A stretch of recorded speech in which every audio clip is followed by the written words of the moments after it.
Say hi to the vlog. Oh, yay. Yeah. We're here, we're on the beach. Hi, everybody. Show a little bit here. It's too dark. It's way too dark. Yay. But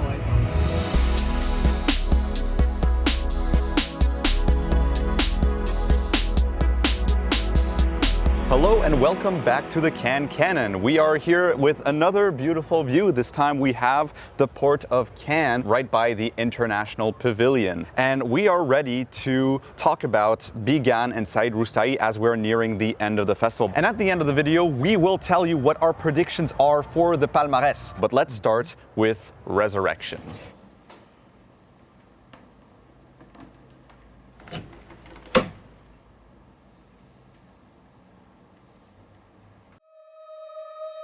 one of my most anticipated films of the festival. He had only finished filming this just a few weeks before competition was even announced. And reportedly, he officially finished the film 2 days before the screening.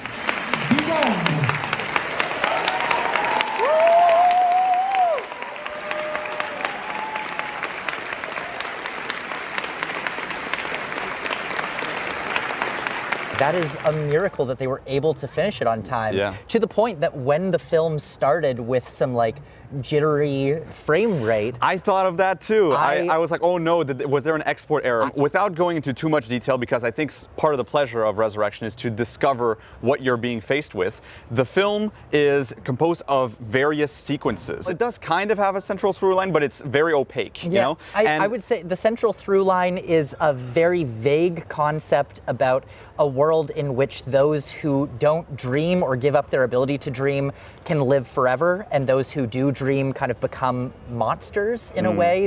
They're called phantasmers, or what was it in French? Rêveurs in French. Rêveurs. So it's a bit of a sci-fi premise, and it goes in a lot of unique directions with that. It is an abstract art house fairy tale in a way. When we talked about Long Day's Journey into Night, we talked about how Bi Gan was using the codes of noir films and using tropes or archetypes of characters or of visuals of certain key films. The biggest difference with Resurrection is that this film is centrally about cinema, and the high concepts of the film takes backstage to what is essentially an enormous, orgasmic elegy of cinema. I do think that a line we can draw from Long Day's Journey into Night and Resurrection is Bi Gan clearly views cinema as dreams. Cinema is not a representation of reality, it is a representation of dreaming. So in Long Day's Journey into Night, you literally have this by our main character goes into a movie theater and falls asleep instantly. And instead of seeing the movie that they're watching, we're seeing them dreaming a movie that we're then watching, and sort of some psychological truths come into clarity. Yeah. Where in Resurrection, this is a film with that sci-fi premise of people who can dream, people who can't dream, immortality, and it uses cinema as a jump point into these characters who choose to dream or not to dream. So we do see a lot of references to cinema, even like the opening of the film itself. Yeah. You were mentioning jitteriness, and so to clarify, this first chapter of the film essentially is an homage to silent films. However, it isn't just a copy of the style of silent films. It uses current day technology and color superimposed to what is very stylistically influenced by German Expressionism and silent pictures without dialogue and just purely a music track. It's a bit of the Cabinet of Dr. Caligari, it's a bit of Nosferatu, but it's also Méliès. And it really introduces you into this story that is going to be a massive tribute to the movies. Now, ultimately, I did not like this movie. I don't know whether it's festival fatigue getting to me or whether I just had a genuine distaste for what this film was doing, but I felt much more similar to Sons of the Neon Night than I would have expected or anticipated. That is so insulting. I sat there most of the time going, what the hell is this film? I can't make heads or tails out of anything that's being said here. It was 10:30 p.m. and it's a really slow, very opaque film. And well, it's not initially very slow. It's just that it's hard to kind of get into because it moves surprisingly. The pace of the edit for was, Bi Gan, for sure. this is very surprisingly fast-paced in the editing and in the number of shots. I completely agree with that, but it was just at least at first it was incredibly opaque. At the end of it, I got up thinking I was going to check my phone and see everyone saying, oh, what a disaster. I was mystified, not in a great way, but I really do want to see it again because I feel like I've got it wrong. Well, the same way you felt about Sound of Falling, which is to say, maybe I don't understand it completely, but I'm mystified by what I'm seeing on screen. I had a bit of that feeling towards Resurrection. That being said, I was also, like you, at the tail end of the festival. Yes. An average of 4 hours of sleep, 10 days in. There was a moment maybe at least like an hour into the film where I was struggling to stay awake. And so I'd say this is a film that, for me, is going to be a masterpiece when I revisit it. I cannot fully love it because there are parts that I missed. Right. I don't know if Bi Gan is ever going to be the type of filmmaker to make something that is thematically interesting, but his aesthetic propositions here are completely off the charts. Like, these images are some of the prettiest images I've ever seen on screen. Some of the ideas for the sequences, for the shots are mind-blowing, and I already thought it was going to be hard to surpass Long Day's Journey, but this is on another level. By the end of the first sequence, I was like, tabarnak, man, you did it. Like, this is crazy. You can take the man out of Montreal, but you can't take the Montreal out of the man. I wish that I felt that, and that's why I want to go back and revisit it. You need to look into every frame. Every frame's a painting here. It's insane. It's crazy that Bi Gan was able to make this film, because this is so out there, so experimental. You can see the budget, and too. the money is, The money is on screen. I don't know how much this movie must have cost. I don't know if there's an experimental to this amount of money equivalent out there, period.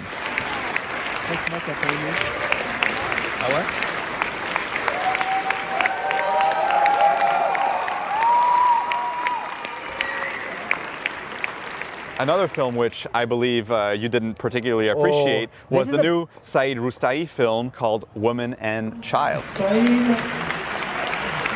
Roustaee.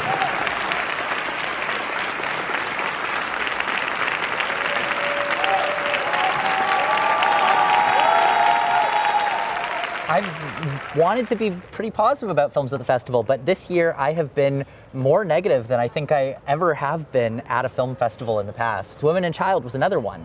Saeed Roustaee is a filmmaker that I love. I was here emphatically being like, these are two of the best filmmakers out there right now. Up-and-comers, they're waiting for their next masterpiece to happen. So exciting. Where I will agree with you is that this is not the masterpiece we've been waiting for. So in Woman and Child, we follow the story of a single mother. When a new man enters her life, wants to marry her, something that felt like a very distant prospect for a single mother in Iran. She ends up arranging a ceremony with him, sort of a betrothal ceremony. When her son finds this out, some conflict emerges here, spiraling into places that we may not expect it to go at first. I'm not going to talk exactly about what happens. There's a very long setup, like maybe the first third of the film, would you say? Yeah. And then once you get to the key event here, then the film really takes shape. The thing about this film, in opposition to Roustaee's other work, all three of his previous films has been marked by his rapid-paced dialogue that just fires back and forth with these characters who are getting under each other's skin in the perfect way. Yeah. But in Woman and Child, that is largely completely gone. It felt like a film that anyone could have written it. I didn't feel Saeed Roustaee's touch to it because I feel like he has such a distinct voice behind his writing. It doesn't feel distinctly Roustaee, no. You know? There's not really as much of the social aspect that we've come to like about his films. His stuff is never really dissident cinema, but I was really disappointed with how much this sort of just fits into dominant narratives within Iran. But with this, really, I mean, if you were to say it's a movie about a single mother and grief, like, I'm immediately going, oh yeah, that's what happens in this movie. And for it to be so surface level in what the story is, so easy to conceive of this plot, that really let me down, in addition to the dialogue, in addition to the thematic things here, and especially in how it represents femininity, because this is a film about a single mother and about her relationship with her sister as well, and her mother. We've heard some talks about some Iranian filmmakers boycotting Saeed Roustaee because he capitulated to government demands and had all of the women in this wearing hijabs, which is not very representative of modern Iranian society because of the rebellion that's gone on around women life freedom. Yes, ideally, he could have made the film the way he wanted, and he would have asked the women to take off their hijabs when they're in the household, like every woman in Iran does, I'm sure. But this isn't the most explicitly political film. I don't think there's that much of an issue for this particular film to abide by the rules. It's not a problematic film, but I'll give a little bit more credit to the screenplay than you are, because this isn't just a traditional family drama about women's place in the household and about grief. I think this is a film about a household that is hanging on by a thread. And it just takes one event to tip things completely over and put everything into chaos. That's kind of what Roustaee is good at doing. He doesn't do it as well here. In fact, I would say it's his weakest film. It's just not nearly as ambitious or as clever or as engaging, but he's still kind of there. This episode is hard for me because after yesterday's episode, you know, being so high on both of these filmmakers, it sucks for me to sit here and say, yeah, no, neither of these did it for me. My end of the festival was a massive disappointment. But you know what wasn't a disappointment? Nadav Lapid's new film, Yes. Nadav Lapid.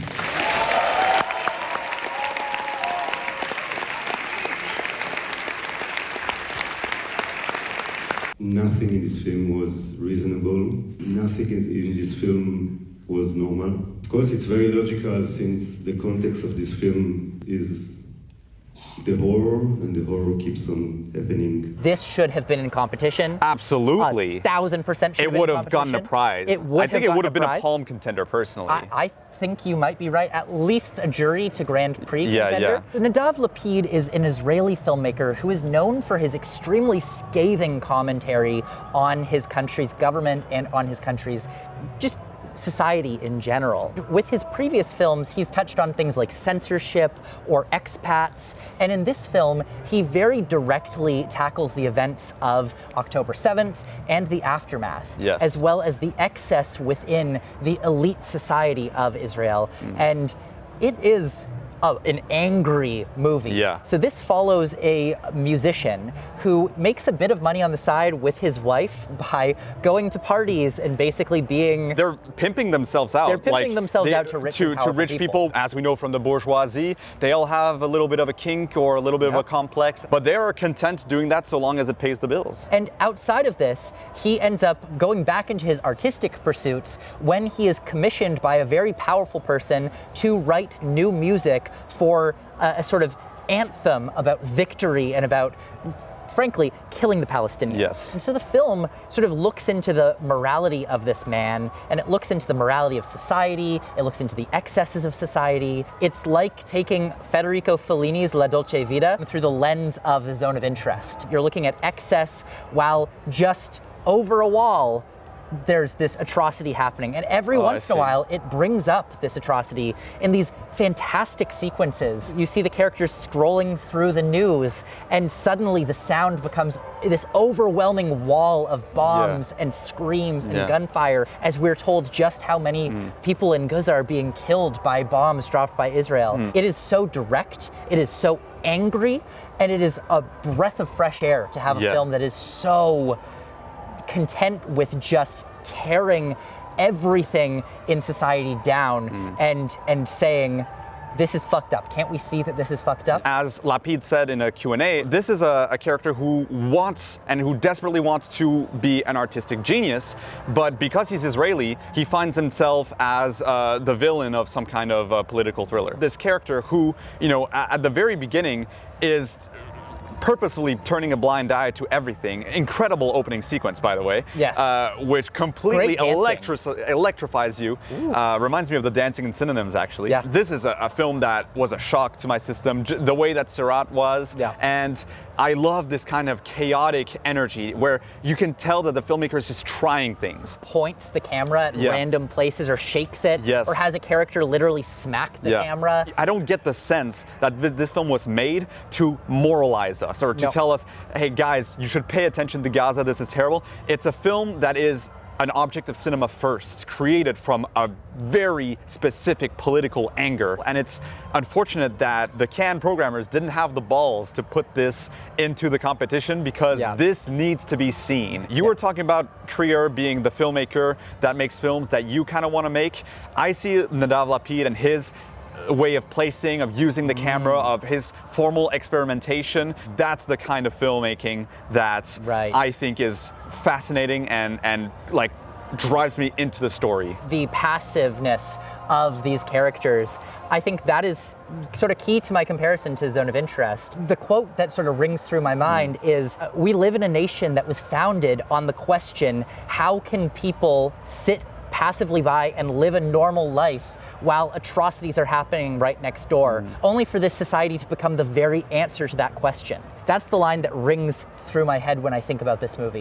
It's meant to just examine, how can people sit idly by? How can people continue to go to parties and have like weird, crazy, kinky sex? How can an artist pimp themselves out and not do anything or not say anything, and even contribute by making a propaganda song? So Matt, before we check off for the day, we have seen the reactions at the very least for all the competition films. So Matt, what do you think is winning all 7 competition prizes? Let's start with screenplay. I am going to go with sentimental value. It's very easy to say that this is going to win the Palme because of the enthusiastic audience reception. Audience is not jury, and this jury is not going to award the Palme to sentimental value. I hope I'm wrong about that, but... I mean, it's still possible for the Palme. I agree with you, though. I have it in screenplay as well. Best actor, who do you got?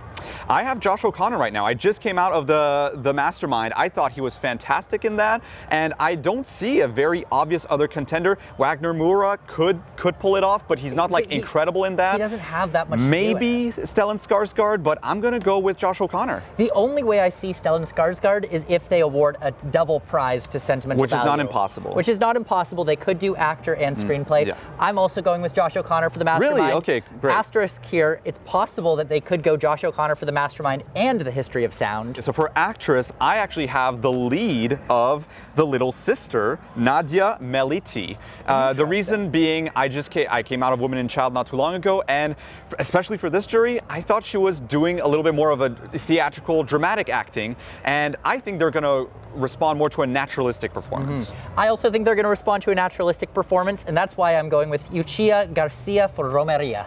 Oh, interesting. Yeah. Okay. I haven't seen that yet. I feel like Romeria is the type of film that is going to resonate a lot with a lot of people on this jury in particular. I could see Hong Sang-soo really like it. I could see Binoche really like it. So in director, this is where I think Binoche is going to award Panahi for It Was Just an Accident. Because I don't think the film is as strong as I expected it to be.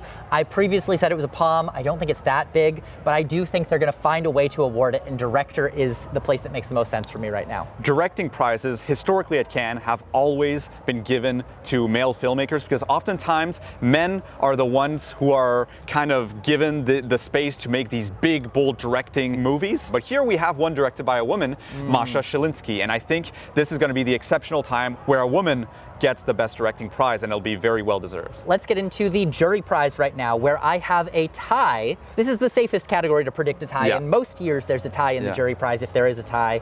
And I'm going to tie between Sirat and The Secret Agent. I just feel like both of these are likely to be in the top 3 in some way. Yeah, that's true. They'll want to try to find a way to reward them in some way. Because there's not an easy way to reward either films, really, other than one of the top 3 prizes. So exactly. And fair enough. I could see either of these also get the director prize. For the jury, I have a tie, and the link I have between them is this kind of political cinema, and the films are 2 prosecutors, and It Was Just an Accident. Now in the Grand Prix, the second prize of the festival, this is where I'm going Sound of Falling. Even though Sound of Falling didn't get the best reception, it's still a film that I think this jury will very much connect with. My Grand Prix is The Secret Agent. We didn't love it, but it's been very obvious that there is a certain subset of people who have really strongly responded to this film, and maybe that includes the jury. And for the Palme d'Or this year, I believe we have an artsy jury that's going to give us an artsy Palme. Don't put this in Best Picture. That would be absolutely ridiculous. I think the winner will be Resurrection.